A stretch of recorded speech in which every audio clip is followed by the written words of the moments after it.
रविवारी रात्री 8:30च्या सुमारास पंढरपूर शहरातील भीमा नदीवरील अहिल्यादेवी पुलावर कंटेनर आणि ट्रॅक्टर ट्रॉलीची जोरदार धडक झाली.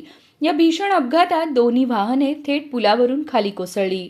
या अपघातात राजू रमेश चव्हाण वय 45 राहणार करकंब आणि महादेव दिलीप काळे वय 26 राहणार बेंबळे या दोघांचा मृत्यू झाला.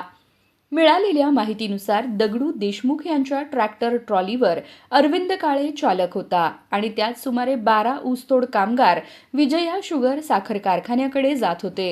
याचवेळी पंढरपूरकडून येणाऱ्या कंटेनरने ट्रॅक्टरला जोरदार धडक दिली. अपघातानंतर घटनास्थळी नागरिकांनी तातडीने मदत केली आणि जखमींना बाहेर काढले.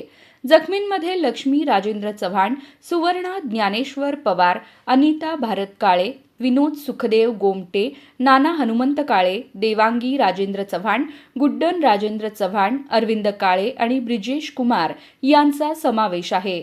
सर्व जखमींना पंढरपूर उपजिल्हा रुग्णालयात उपचारासाठी दाखल करण्यात आले आहे.